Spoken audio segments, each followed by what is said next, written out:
I've seen companies that have invested so much into AI, but over half the organization doesn't understand the value. So what they've really failed at is not the investment in AI talent, they failed in their communication strategy. Every time that I've had to fundraise, it's always taken like 99 no's to get to the one yes. That's where I realized that there's no way that I could ever be successful as a CEO, either running my business or running somebody else's, unless I had this data on everyone.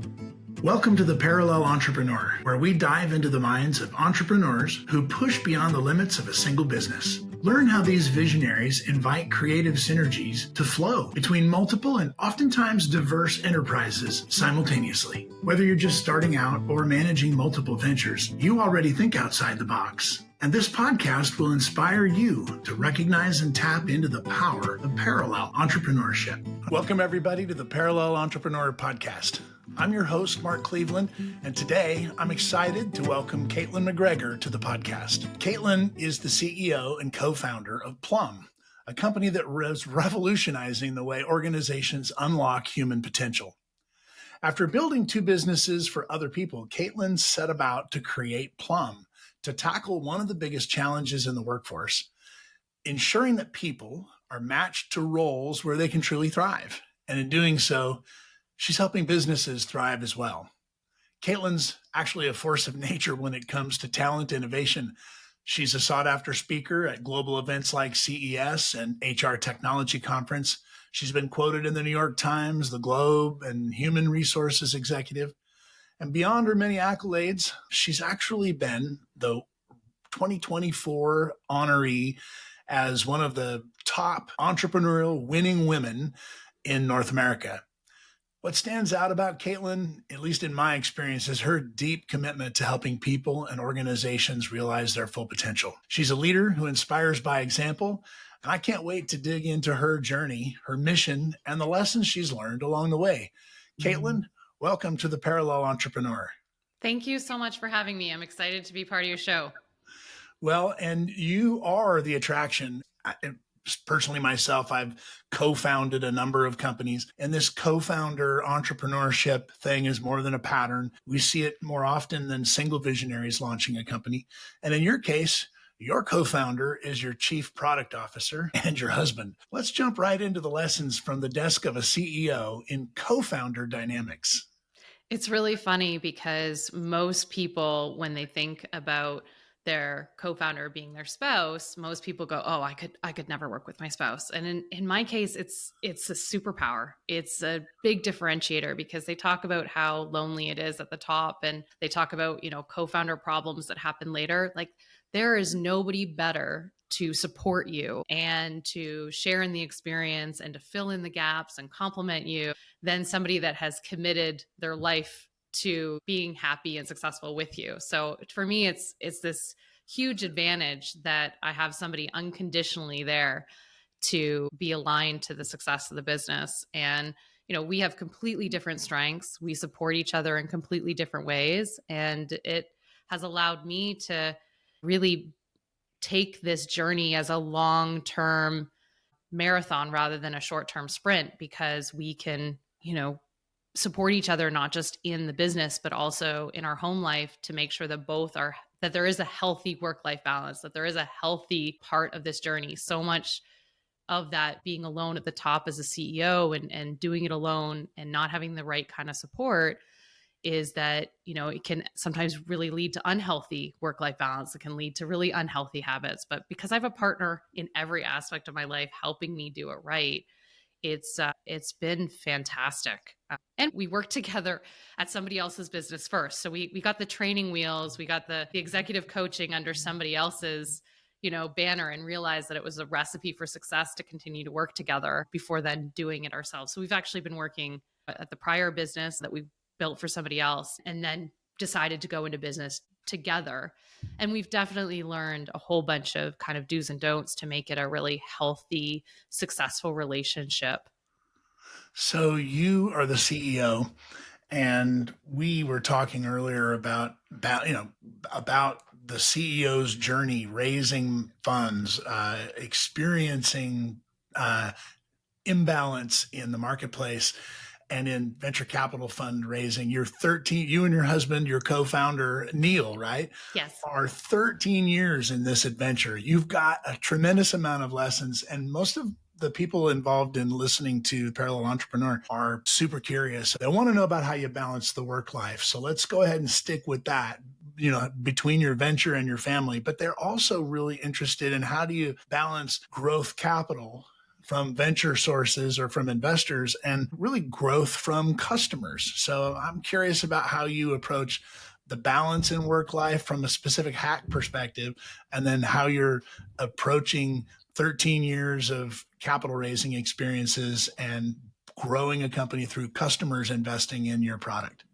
Yeah. Oh, there's a lot in there. Yeah. So let's start with the fundraising just to give some high level numbers, and then I can come back to it. So been doing this for 13 years, and we've raised about 15 million US to date through several rounds. So when we started, it was completely bootstrap, no outside funding, and it was a really interesting time when we first started because as you said in the intro, I built two businesses for other people. At the second business, which was an ed tech company, my husband was the global expert in the software, and he actually brought me into the company as the US president to scale up and run a Canadian business in the US. And so we went to New Hampshire to scale and grow this US branch together, him being the expert in the software and me being the business growth component of it. And we realized that my superpower is building something from nothing. Like, it doesn't matter what job I would have, if it's building a company for somebody else or building a company for myself, like no matter what I do, I'm going to be that entrepreneur through and through.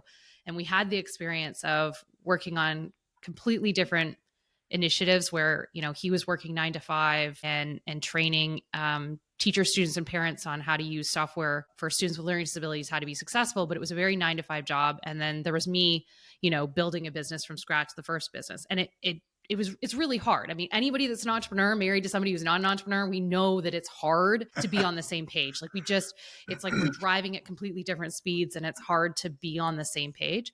So when we had the chance to work together, the relationship just worked better. The same speed, always there, supporting each other and always understanding. If there's a late night, you understand the context and the reason why and the payoff for it. Or, if you need to support each other in different ways. So when we had 3 years of working together on somebody else's business, we really were determined that we wanted to start our own company. If we're going to put in all this blood, sweat, and tears, might as well do it for ourselves. And at the same time, we were ready to start our family. So I was literally 2 weeks overdue with our first kid.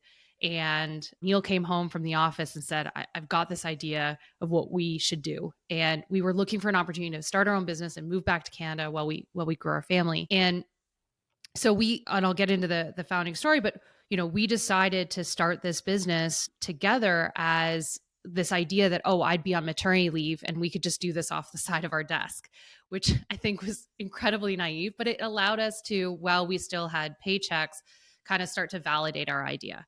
And when our son was 7 months old, we went and did this full time and, moved in with my mom in small town, Southern Ontario, working out of my childhood bedroom with the 7-month-old. And so we started our family and our business at the exact same time, like 2 weeks apart. And so this whole journey has been one where we've not only had to think about how do we grow this business, but how do we grow our family at the same time and, keep everything balanced and keep everything healthy. And anybody, again, that newly married, they know that newly married is hard. They know that like starting a family and having, we had 2 kids under 5 is hard. Starting and fundraising a business is hard. Like we did all the hard things at the exact same time, but we didn't have to, I never had to do it alone. And I remember our son was 7 months old and we were literally driving, 3 hours to Toronto to get entrepreneurial support. And our son was in those bucket seats that you could carry. And, we kind of put him underneath the table and have our business meeting and then drive 3 hours home with him in the back seat. Like when we had our second kid, I was on stage 2 months after he was born in a pitch competition to win $250,000 US.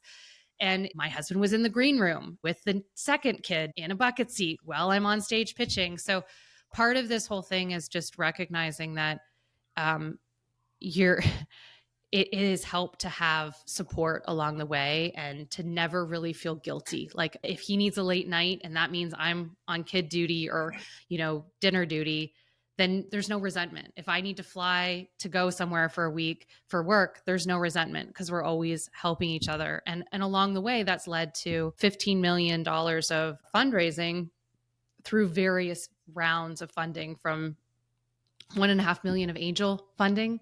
And the great thing about angel investors is that a lot of those angel investors are investing, like they're angel investors because they're investing their own money, right? So they're looking for who's passionate, who's solving a problem that they care about. And a lot of those times, those angel investors also are investing with their spouse's money. So, we have several husband and wife couples that are on our cap table from those early angel investors. So I'm really grateful that people kind of saw the potential and the strengths of what we had. But when we started raising from venture capital, like a lot of the times when I would go in, I wouldn't talk about my husband being my co-founder. He wasn't in the room. I wouldn't mention it. Like I would never start a podcast if we were 5 years ago, 8 years ago, admitting that my husband was a co-founder, because I didn't want the first thought out of their heads to be, oh, that would never work for me. I'd never be able to work with my wife, because that's most people's gut reaction.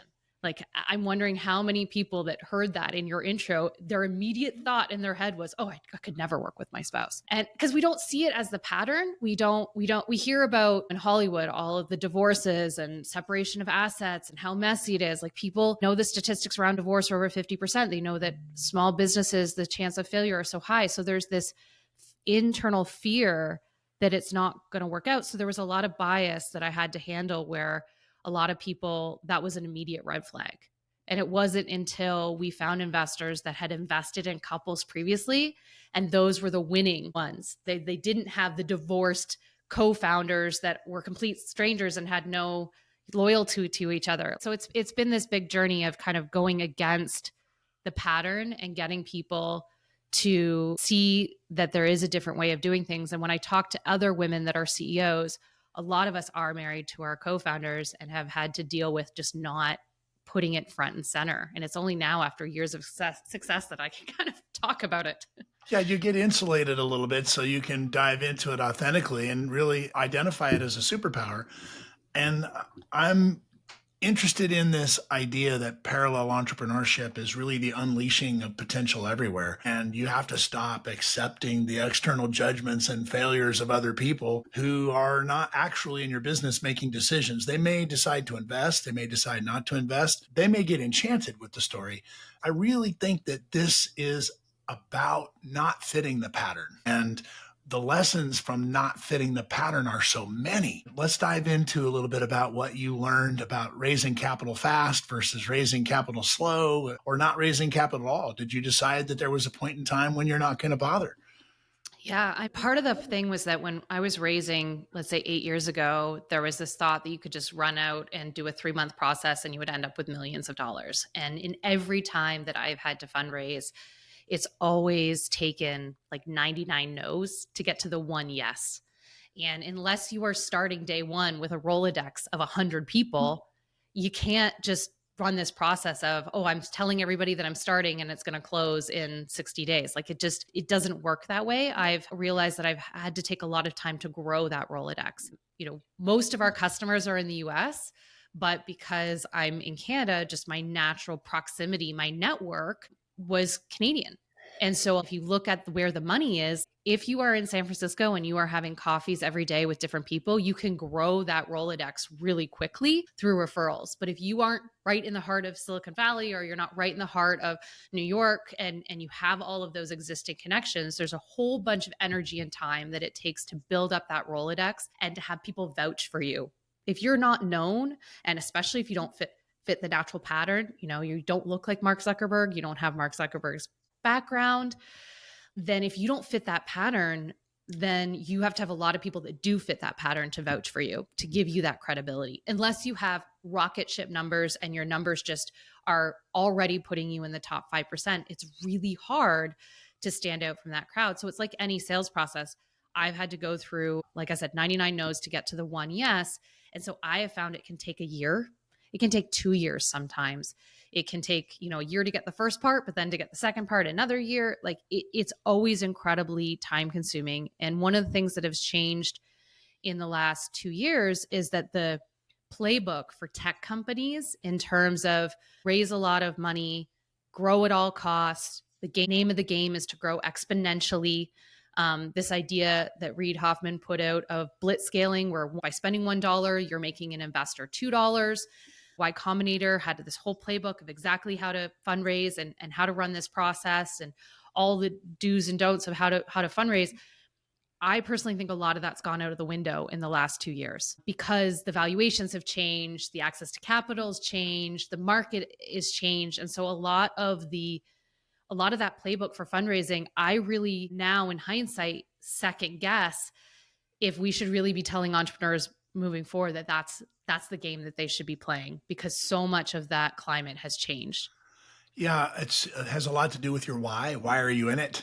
Why are you raising money? Why are you a top 5% company? How is that being expressed by your customers in more business and success? I read a book. I'll ask you a little bit later, what books are you reading right now and what's on your nightstand? Because it's one of my favorite questions. But one that was on my nightstand, speaking directly to what you just mentioned, was I went to Chicago and I went to a Bo Burlingham conference. It was the Small Giants Conference. And it was spectacular. It's the first time Bo Burlingham wrote this book, Small Giants, Companies That Choose to Be Great Instead of Big. And at the time I was running Swiftwick, American sock manufacturing company, doing everything differently than everybody, and a company called Hobby Lobby that was radio controlled airplanes, cars, and trucks. Like there is no similarities between those businesses. And I was having a ball in both of them.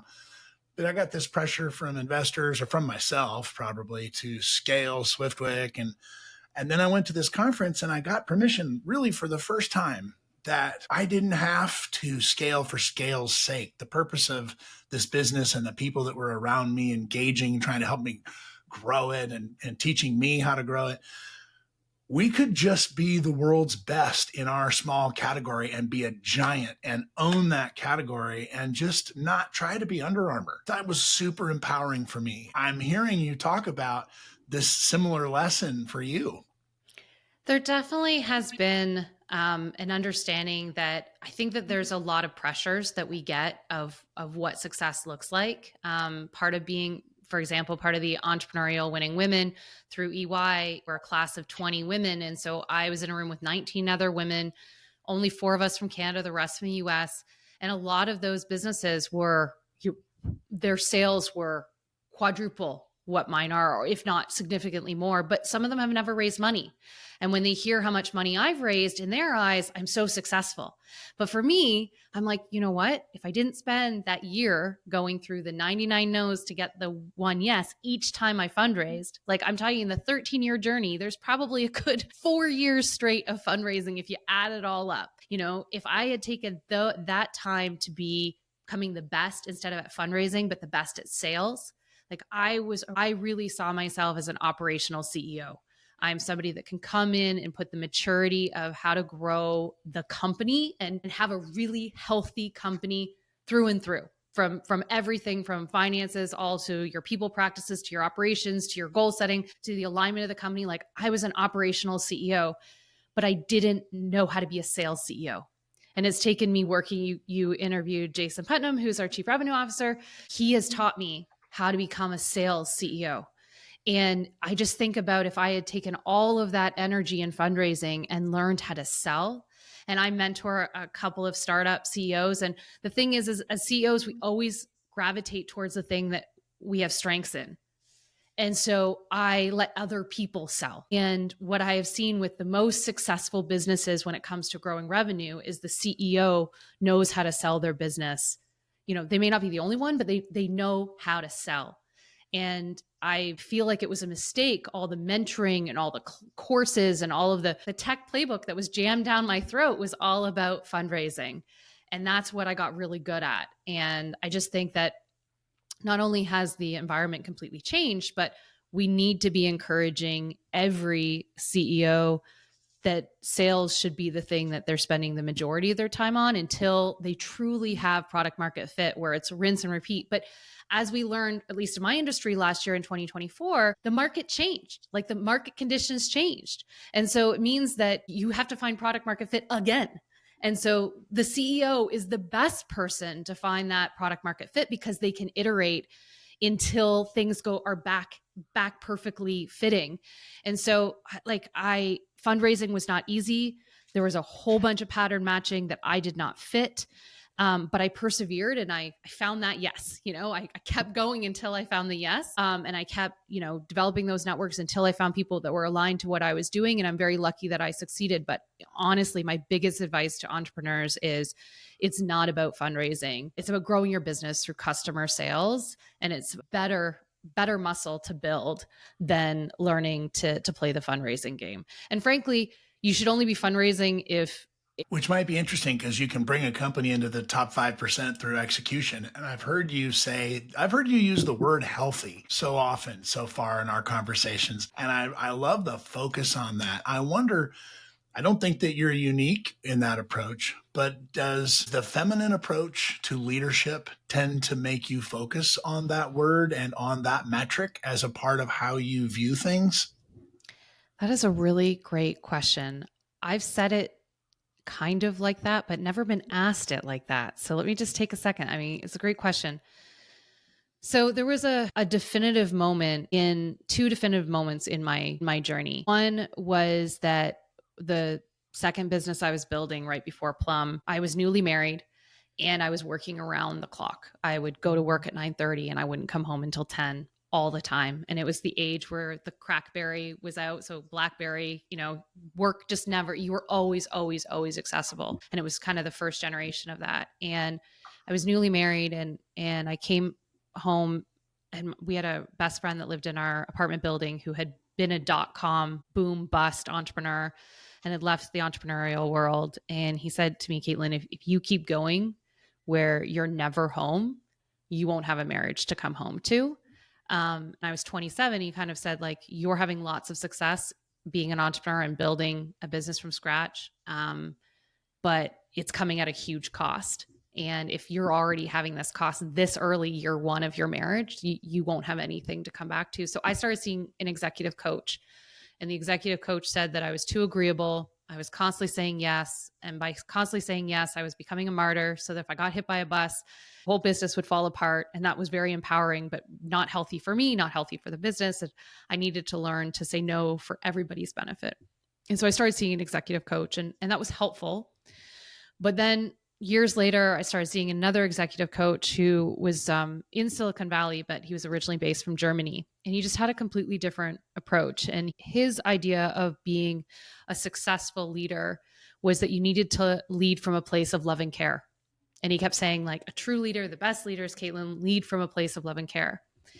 And I felt this massive disconnect and frustration, because in my home life as a wife and a mother and a daughter and a sister and a best friend, I was incredibly loving and caring. I very much felt like I was supportive of everybody at home through love and care. But when I came into the office, it's like I left that entire part of me that loves and cares at the doorstep of my home.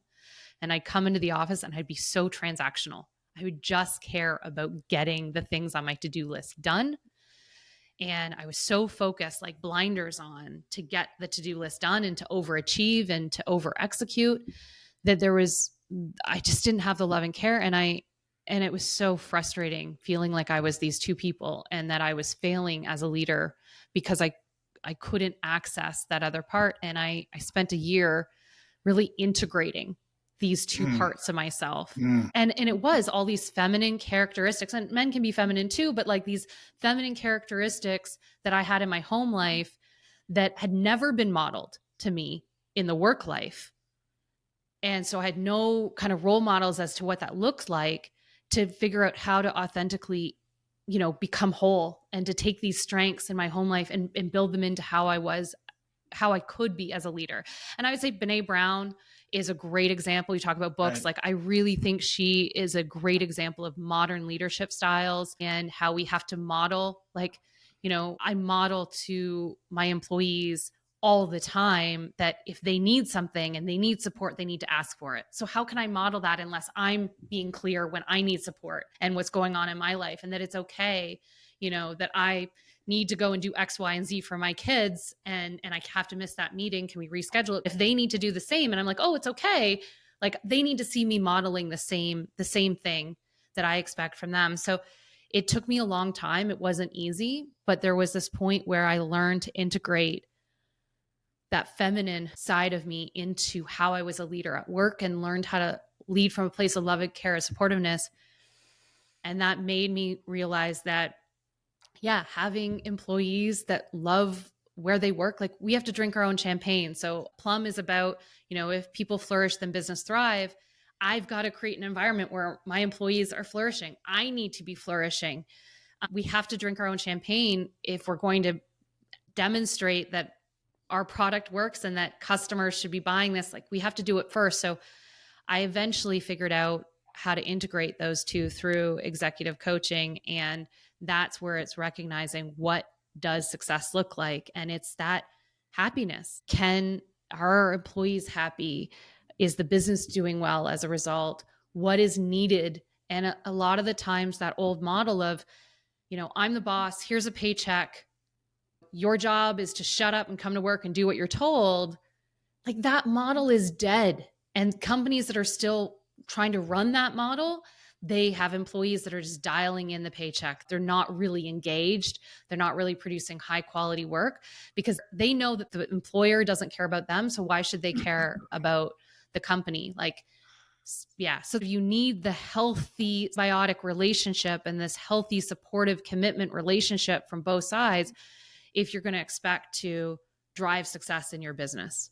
So I want to get to this because I think there's a mindfulness practice in there as well. It's not just executive coaching and it's not just modeling. Both of those are important, but there's, at least in my experience, there is that time that you need in order to integrate those lessons and gain a perspective on them. And at least for me, it's been mindfulness practices intentionally. Where do you sit with that? I mean, I believe that everybody has a different learning style. And so for me, being able to have an executive coach once a week or every other week to kind of hold that accountability, like, I think about it, if you're trying to weight train, which I just started doing this fall, finally, you can go to the gym and you can use the equipment incorrectly and you can see results eventually, or you can get a personal trainer and you're going to get to hit your goals much faster. So I'm a big believer in executive coaches because they give you that accountability and they help you get to the right answer faster. So, and for me, it's a lot of being able to talk through different situations and getting that course correction. So for me, it's about actively kind of practicing and conditioning and growing that muscle that an executive coach has helped me with. And that's just kind of my style. I also learn a lot from peers. So being part of different CEO roundtables and being able to hear from others' experiences and learn from others has also been something that just works really well with my personal learning style. But there are things where I'm still growing. So I've realized as I've gotten older, my stress tolerance is actually going down. And it's related to my age. I'm early 40s. For the women that are early 40s, we all know that our hormones are changing. And so the cortisol is hitting me differently than it used to. So now I'm having to develop coping strategies that I never needed before.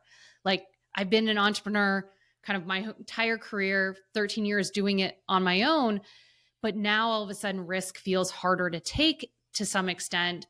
And so now I'm doing like the weight training, which helps. I'm more like making sure I'm taking all the right vitamins so I'm not deficient in vitamin D that impacts a whole bunch of things. So I've been very conscious. And then the other thing is I am now starting to build in meditation, which is really helping with part of being comfortable with uncertainty. A big part of meditation is being able to let go and know that the answer to uncertainty isn't certainty. It's kind of leaning into the uncertainty. And so I am starting to do meditation to help with that. And I found that it's really helpful, especially before big meetings. I was back to back today, but normally I'll do it before a podcast so that I'm less wordy than I am right today. Oh my! To your audience. I need to meditate so I don't talk myself. Don't worry about it. But so I have found that I'm committed to being a lifelong learner. It's for me, I need to see growth and progress and be better than I was the year before. And I haven't done meditation, but it's the thing that I've been, starting to dabble in and I'm committing to get better at. So I do believe that these all play a role, but it starts with A, what are our learning styles? And then B, are they stage appropriate? Like some of this stuff I didn't need 3 years ago, but I really need now. And so I have to force myself to say, what got me here isn't going to be what's going to get me there. And I think we know that early in our careers, but I think we need to keep re-challenging ourselves to say, is everything that we're doing exactly the same pattern we want to keep going for the next 3 or 5 years of our lives? And I think we were talking, GenAI is a great example. It changes so much. There's an opportunity for us to re-challenge all of our assumptions. The fundraising, I'm re-challenging those assumptions.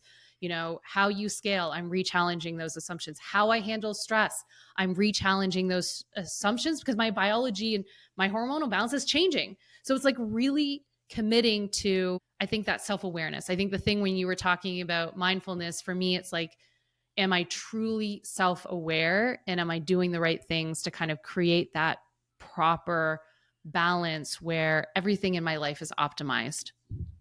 So I love the Plum story. People who care to research it should go out there and research it. We're not focusing on Plum as much as we're focusing on people. And my experience with Plum, however, is that, and I'm watching you speak about it, the diversity in leadership, the balance and the health, the diversity in the employment group and how you bring people in. You're modeling that internally as an organization, and that is your product. You're helping companies take the blinders off in how they bring talent into the organization, how they fit that talent into this mission, how they get them engaged, right? And so speak to the lessons of the joy and celebration and the growth opportunity that real diversity represents in business today. I mean, you said at the intro, this is the stuff that is really hard to kind of understand. Some people have a really good gut instinct and they look at somebody and they can see their potential. I'm not one of those people. I just don't instantly, see all of the potential of somebody. I'm easily persuaded. We know that in interviews, people that are more outgoing and more assertive tend to perform better. I'm the type of person that if you come in and you say that you're amazing, I would probably believe you. And so one of the kind of the lessons with all of this is just recognizing that most people aren't self-aware as individuals. The things that make them exceptional, we often as individuals take for granted. If it comes easily to me, how am I better than everybody else if it comes so easily? So there's this gap between, most people don't even recognize what makes them exceptional from their peers. And then when we get into having to represent ourselves to others, the ones that end up getting the most promotions or getting the most hires are these acts, acting, really outgoing or acting really assertive. And so there's a lot of people that get looked over. So the kind of point of all of this is, through my journey, one of the biggest lessons that I've learned is that there's a science behind all of this. There's a science to putting on those pair of glasses to actually understand what makes somebody exceptional. And when you can identify what really drives a person, either as the individual or as the employer that's hiring them or promoting them, when you can understand what is unique about somebody and what drives them and gives them a sense of self-worth and that allows them to outperform their peers and what will bring them joy and happiness, so they'll be loyal and they'll go above and beyond. When you can understand what drives somebody, we have a way of optimizing our workforce in a way that just could never compare to a gut instinct. And it really is amazing because when you can put somebody in a role where, let's say you need an out-of-the-box thinker. So let's say you're starting a business and you could hire somebody with 15 years of marketing experience and they're really expensive and they've done it using these old methodologies. Or you can hire somebody, for example, that's either didn't do marketing, they did something else and they're new to it, or they're coming into it early in their career. They're like a clean slate. Well, that person who's a clean slate may be able to go and adopt some of these GenAI marketing tools faster than somebody else because they're that clean slate. The difference is that, do you need an out-of-the-box thinker? Okay, forget about past experience. Forget about if they have a clean slate or if they have tons of experience. Who's going to naturally show up to every situation and think outside the box and say, how can I do this differently? Versus the person who wants a really formal process and they're very project oriented and very much about every detail and executing on every detail. Every single piece of data says that if you're looking at performance and retention, it's about the behaviors that make somebody exceptional. And are those the behaviors that you need for success in the role? And there's data around this. And that data helps somebody be more self aware and help them navigate their career and help them develop. And that same data can help an employer get through all of the automated resumes that are being submitted right now and actually understand the human behind the work and understand how to optimize them. And so it's been kind of amazing to have this data and then to kind of find these diamonds in the rough and put people into these roles where they're just, no one else would have ever thought that they would excel in this role. But because you have this data on how there's such a strong behavioral fit, you now can see a whole new career path unlock for them and a whole new journey where they are happy, fulfilled, and they're contributing at an exponential rate to a company. You mentioned earlier about the CEO, a challenge for you and a challenge for CEOs that you are familiar with, that they're maybe not sales oriented enough. And I wonder if that's really customer oriented enough. And I'm asking that question because you used the word iteration. They could iterate faster. They could adjust in a changing market so that pattern matching, when the markets changes, your patterns are out the window. Now what? And I think it seems to always rest on the shoulder of the CEO. But what happened? What would happen? What's the possibility if your entire organization was filled with the job function that needs to be done, the behavioral pattern and skill sets that can make that job sing and that person sing? The market changes, but your whole organization is capable of iterating and rediscovering and learning. It sounds to me like a human biology expressed in the form of a business. Absolutely. And I mean, to be clear, it really comes down to what stage you're at. I think wishing that I was a sales CEO would have been far more beneficial in the early days when I was busy building the business. Like I'll meet with one of the two founders that I mentor right now. They'll come and talk about all the KPIs that they've hit, but they're not revenue KPIs. They're like, we released this, or we built that, or we, had this product feature, for example. And it'll be like, okay, so you feel like you're growing something because you're building it, but what revenue did you hit? So some of that is, I think, earlier stage when you're bigger and you can start to delegate, like you can start to have other experts on the team. 100%. The question is, can you optimize for every role? Do you have the best person for the best role? And then do you have a high level of trust between the different people so that there is that collaboration? Like that's the other thing kind of with leading from a place of love and care is, recognizing that everyone's bringing different strengths to the table. And so you need to have this trust that, hey, I'm going to work as hard as I can on the things that I'm working on, but I'm also there to support you. And if you need my support, then you have it. And we're not going to point fingers at each other because we know that we're all doing our absolute best towards the same common goal. And we're going to take the time to learn about what each other's doing. And we're going to learn how we can support each other. And we're going to take that time to, not be siloed, but be more organic in the ways that we come together to utilize our diverse strengths to support each other. And that alignment and collaboration has been a big part of the journey, but it starts with, do we have everybody in the right role to begin with? And if you have that trust, then you can just run faster together. I love, for those of our listeners who are not watching on the YouTube channel, when you start talking about love and support and trust, you're just leaning into your microphone. I mean, all of a sudden you come alive and you're leaning forward in the conversation. We often, at least in my experience as an entrepreneur, I have been striving for perfection. Just can I outperform for the performance sake of performance, right?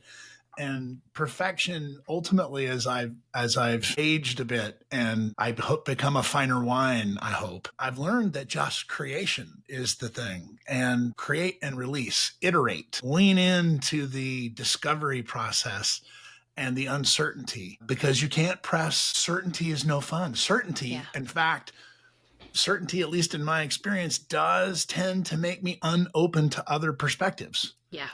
So talk about the balance of striving for perfection, both as, a family, a leader in a family and a wife, and a leader in the organization, and now a leader in your community, the Ernst & Young Entrepreneurial Winning Women of North America. Tell me about this battle that I'm assuming you have, because I think we all have it, between perfection and creation. I think you nailed it in that, it's what I've seen with perfection consistently is that perfection requires control. And so it ends up being a single person or a single team that says, we're going to go and do this thing and we're going to control every element of it and we're going to go off and do it on our own. And that doesn't leave room for collaboration. It doesn't leave room for doing things differently. It doesn't bring in other expertise. It doesn't allow for that gray space of figuring things out. And so I've just seen that it doesn't, the only person it serves is the person that gets to say, see, I hit this KPI all by myself and pat on the back. But what happens if it took too much budget or took too many resources away from other parts in the organization? Like, as an organization, you need to succeed as a whole. And so the question should be, what are we trying to achieve as a whole company first?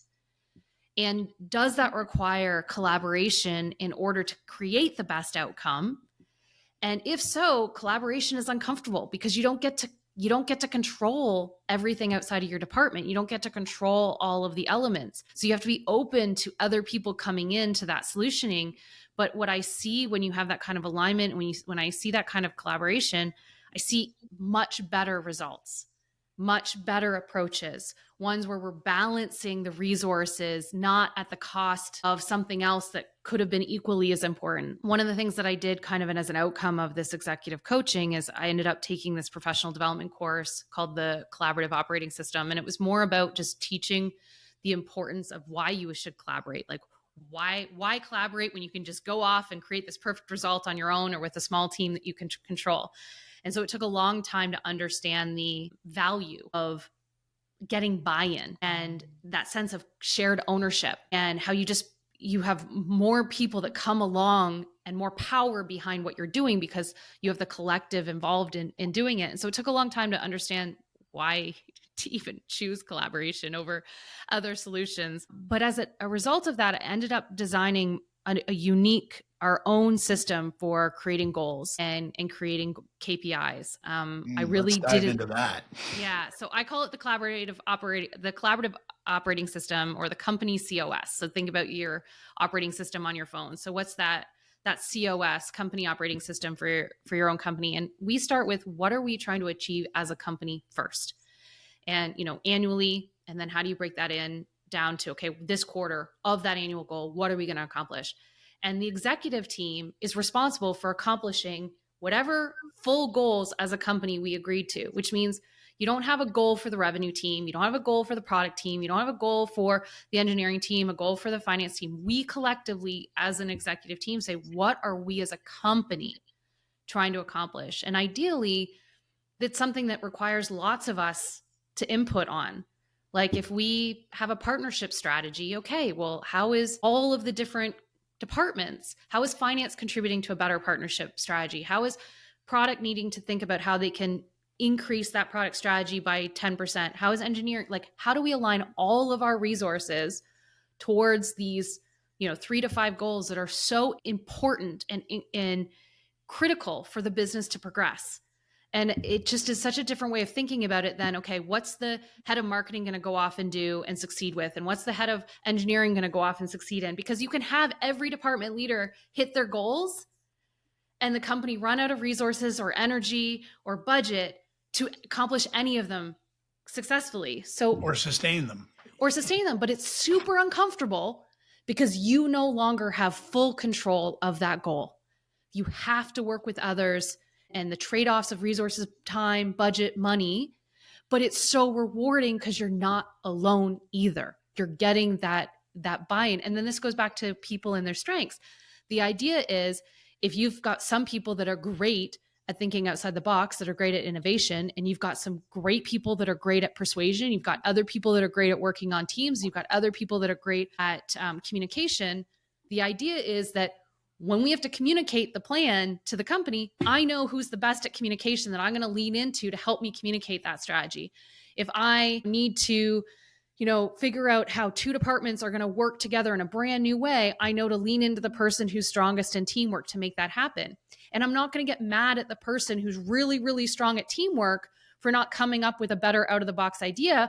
I'm going to lean on the innovation people. So part of it is, in order to collaborate, it's that trust that that people are bringing the best version of themselves to that project, but they're being utilized effectively. And so it gets away from the finger pointing, because nobody's sitting back and going, well, this isn't my responsibility, or, I don't care about this, or I'm just going to dial it in. Because the person who comes up with out of the box ideas, they're going to love the opportunity to innovate. The person who loves to build bridges with other teams is going to love doing that. They're going to be invested in their job because they have a sense of self-worth at the end of the day because of it. How do you're describing the behaviors and the outcomes, I think, of a company that does not suffer from politics? Is this how you eliminate politics in an organization? I mean, I think that, again, like, what's the main goal of the company? I think before it was grow at all cost or profits, and there was a contract with employees. Here's your paycheck, show up and do your work. And here's a 401k. We now are doing 401ks because we have to be competitive with other companies. So now we're providing it as a bare minimum. But this contract with do the work no matter what with an employee, I just don't think that works anymore. I think that employees want to work for companies that give a shit about them, that have that symbiotic relationship. So when it's truly about how do we ensure that every single person can bring what drives them into their job and gives them that sense of self-worth and allows them to flourish, when we actually care about setting people up for success, they enjoy their work better, they perform better, they stay longer, all these things that companies need. But there's this thing of companies are worried that, oh, if I support my worker too much, they're going to take advantage.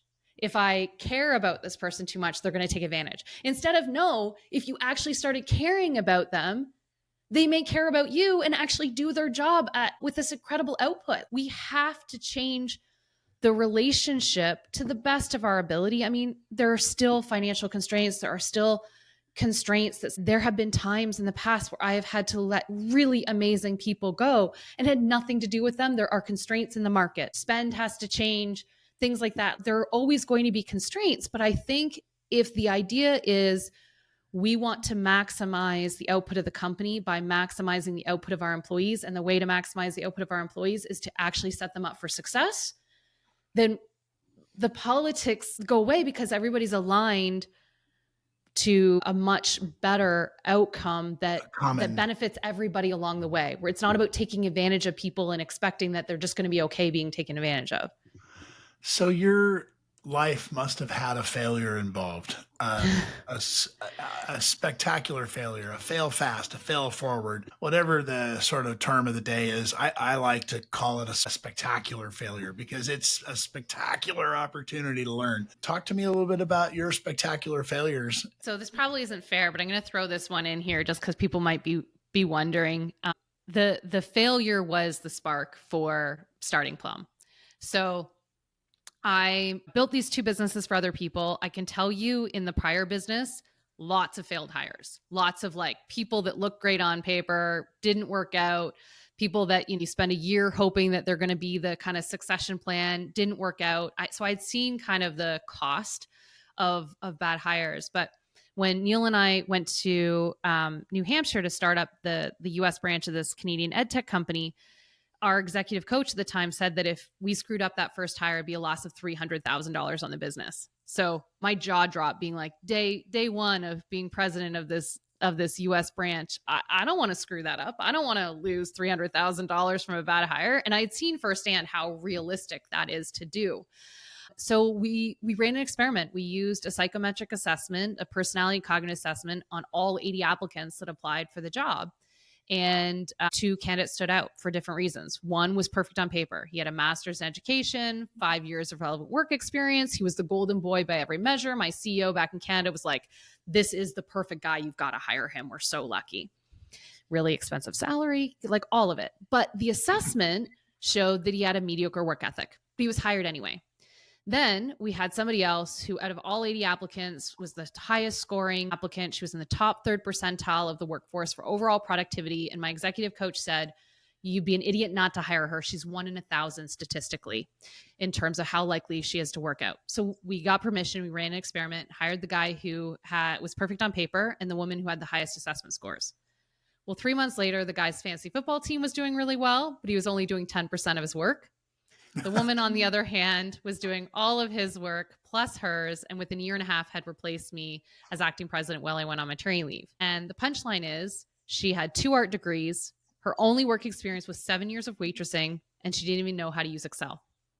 So if I had relied on a resume, there's no way I would have interviewed her, let alone hired her. And that was the case for the next 3 years. We kept finding these incredible diamonds in the rough by looking at the behavioral and cognitive data for each person and how well it aligned to the role. And that's where I realized that there's no way that I could ever be successful as a CEO, either running my business or running somebody else's, unless I had this data on everyone. And I saw in the market that to access this highly predictive data and this, field of industrial organizational psychology that's a proven science, it was really expensive and really hard to access and a horrible user experience. So we started Plum to create data that people could have on their own, like a LinkedIn profile, but not based on what they've done historically, but based on what they could do if given the opportunity, that benefited the individual first. So they would want to take their Plum profile and then, to have this data be intuitive so that you could scale it without having to have it interpret with a decoder ring by a really expensive, IO psychologist, industrial organizational psychologist. So I think it was the expensive failure that really showed me that there was another way and inspired me to build Plum. And now, I keep going because my 13 and 9-year-old boys, like when they grow up, I don't care if they're doctors, lawyers, teachers, nurses. I just want them to be happy, fulfilled, and thrive in whatever career they find. And when I look out at the landscape right now, there isn't something that can tell them where they would truly flourish except for Plum. And so we keep going so that we want to be able to match every single person to every role where they be happy, fulfilled, and flourish. So would that be your advice to your younger self? Go find a place where you'll be happy, fulfilled, and flourish, and don't let anything stop you until you get there? Absolutely. And I'm really lucky because my very first boss, he saw that potential in me. But I think about if he had not seen that potential in me and given me the opportunity. I mean, I was hired to build a business from scratch and I had never done it before. I had no experience in that industry. I knew nothing, but he saw potential in me and just got out of my way and let me build something from nothing. But if I had not met him, if that had not happened, I don't know if I would be here. So, I really wanted to start Plum to democratize access to that type of experience, because if we've been fortunate enough to have those people in our lives, that's great. But most people, they don't have that person that sees that potential and has the resources to just align them to a limitless career. And that's why a lot of time entrepreneurs, they invest in their own potential and they go out and create their own because nobody else would give them that opportunity, which is great. But every single person has that path where they can be fully optimized, and it shouldn't come down to luck and chance that somebody sees that in them. We've got data and software in 2025 that can allow that to happen for everybody. So one of my superpowers that as I sit with this parallel entrepreneur concept and try to distill and pull out from other parallel entrepreneurs what makes us successful and tick, I've gone into lots of different industries, like literally started a new company in an industry that I know absolutely nothing about. And this conversation is distilling a little bit about why that might work, because I know what to do and how to do it. And I don't know anything about the short sea shipping business, not a thing, or the bicycle manufacturing business or the sock business. And it never scared me to go in and do something I knew absolutely nothing about, because I figured I knew how to build an organization and treat people and work with customers and do ethical behaviors. So I'm really getting a charge out of this part of the conversation where you're just saying, and guess what? There's a whole lot of other people out there just like you, Mark, and you could organize your business around finding people like that. And how much magic could we set free in more than one business that we might look at and, say grace over in some way, but really we're just trying to get out of people's way. And that's the magic of this, especially if we look at how hiring's happening in 2025, where job applicants can apply to 5,000 jobs in their sleep using a product like Lazy Apply. It is a lose-lose situation right now where it's bot against bot to try to get a job. And it all comes down to keywords in a resume. And the reality is that it doesn't really matter in many, many ways. It doesn't matter what you did in the past. The past is no longer a good determinant of how somebody's going to perform in the future. That time to learn on the job is so short. It's so easy for people to be upskilled now. We have a customer where they train people in cybersecurity in 4 months, and there's 3.5 million unfilled cybersecurity roles in the world. So we need to train more cybersecurity people. The question is that person going to be exceptional once they've learned? You can't teach the behaviors, that ability that you were talking about. It's transferable. And this is the time where we need to really double down on people's transferable, durable skills, those skills that are going to consistently survive and be useful throughout their career, and allow them to learn the rest, allow them to learn the hard skills on the job, but really invest in that potential. And yes, you can have an entire team. And I can tell you those people are less expensive because you're betting on them when nobody else would.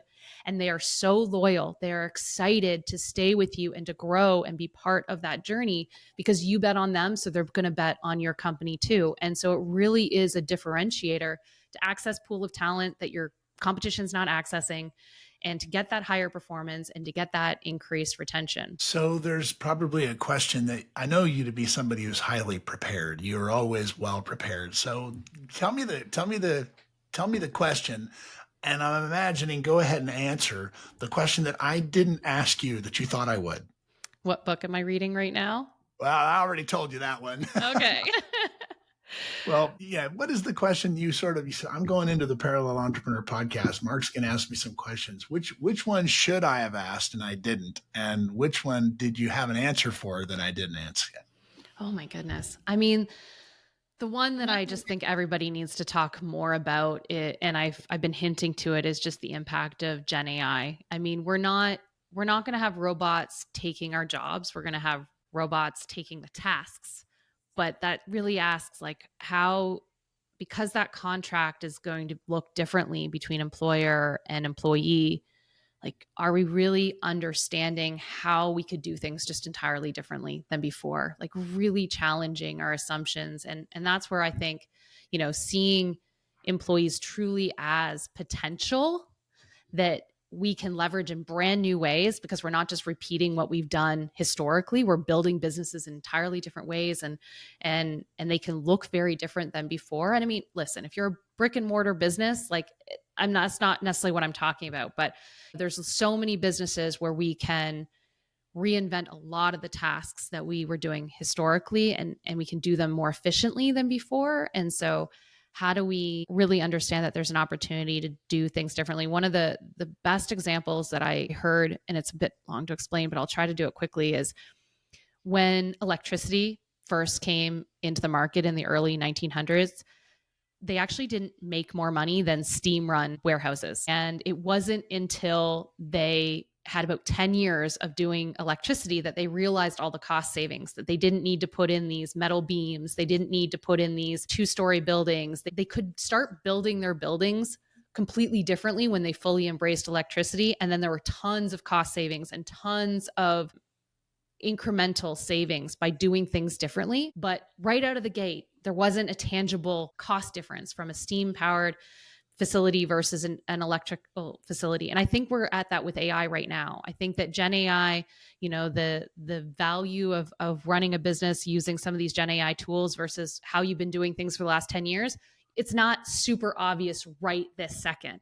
But getting going starting to build your building from the ground up differently with GenAI, that there's going to be exponential savings. And how we think about our employees and the time to learn and the value and the relationship and the things that are uniquely human, I think there's an opportunity to do it differently. And I think the companies that get started now are going to be way ahead of others that are just going to be in a position to follow. I think we've got to figure out a bunch of things differently. And, hiring people based on potential versus past experience is just a small example of an opportunity to do things differently. Especially as parallel entrepreneurs, we can be at the forefront of experimentation and seeing how we can do business differently. I love it. The book that you're reading right now. So it's by my fellow EY entrepreneurial winning women, class of 2024 colleague. So it's Kara Smith Brown, and it's called The Revenue Engine.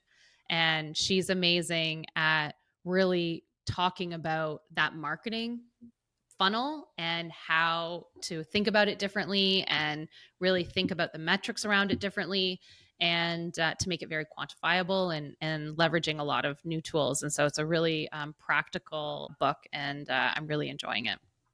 And what's on your nightstand? What's next? Oh, my nightstand is fantasy romance. To be honest, is total escapism. It's to completely. So for the most likely women, the third book in the fourth wing just came out today. So when I'm done the series I'm reading, I will be reading Onyx Storm. So there's the vulnerable personal side of it. So what's your relationship to art? How do you view the art of business being the canvas versus the art of other forms of art? And I don't necessarily mean to put them one opposed to the other. I'm trying to make them complementary. How do you see art in your life? Oh, that's a really good question. Okay, so in personality, if you look at it, there's a specific part of like the big five that's called openness to new experience. And a lot of people that are very creative have very high openness. And in the early days when we used very technical language, now it's like innovation, it's very intuitive. But back in the days, like if you rewind like 10 years, we talked about something where it was like experiential disposition and intellectual disposition. So some people that are really high in intellectual disposition are constantly learning. Like they probably kept going back to university, or they would love as an adult to go back to university. Like they love to just keep learning. Like on the weekend, they'll be going down rabbit holes of just learning about, I don't know, black holes or the latest LLM, or, they'll just learn through absorbing content. And then there's another one, which is experimental disposition, which is experiences. And so art for me is experiences. So art is trying new foods. It's going to new countries. It's learning about new cultures. Like it's not a piece of art on the background like you have. For me, what excites me and fills my bucket is trying new things that have never been done and learning through those experiences. And so I lived in Ghana for a year. I lived in France for a year. I lived in China teaching English for a year, all when I was younger. And that was just a most amazing experience to constantly, my entire environment was a form of art. And it's one of those things that like before starting the company, before Plum, my husband and I took 3.5 months and we traveled around Asia, went back to places like Thailand that we had seen when we taught English in China after university. But like, that's the thing now that I think I miss the most, is that I really want to take my kids to Thailand for a month.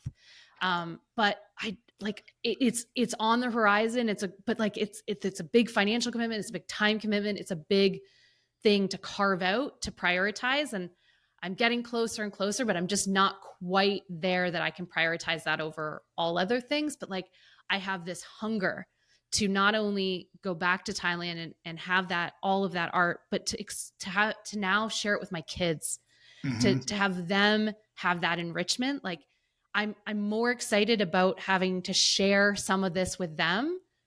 Like I never thought I would like helping my kids with homework, but I'm actually loving when I get to share something that I know with them, or figuring it out. I'm using ChatGPT to help me tutor my son in math, which is like a whole new experience. Like it's not hard. ChatGPT tells me exactly how to do it. Like that is really cool and a new learning experience. So to me, that's I think where my evolution and how I personalize that question.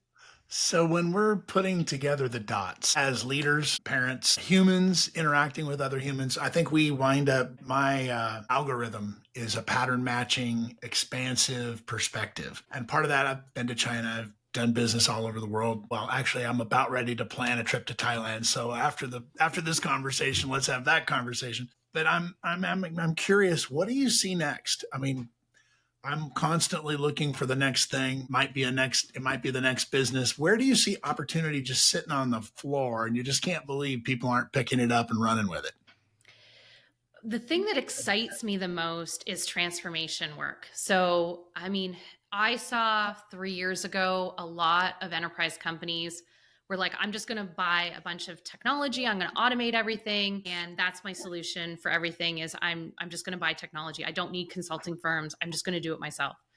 But what I'm seeing is that companies of all sizes, but especially mid-market and enterprise, the amount of change that they need to go through in the next 3 years to make sure that they're not the next Blockbuster going bankrupt, that they really are evolving with the times.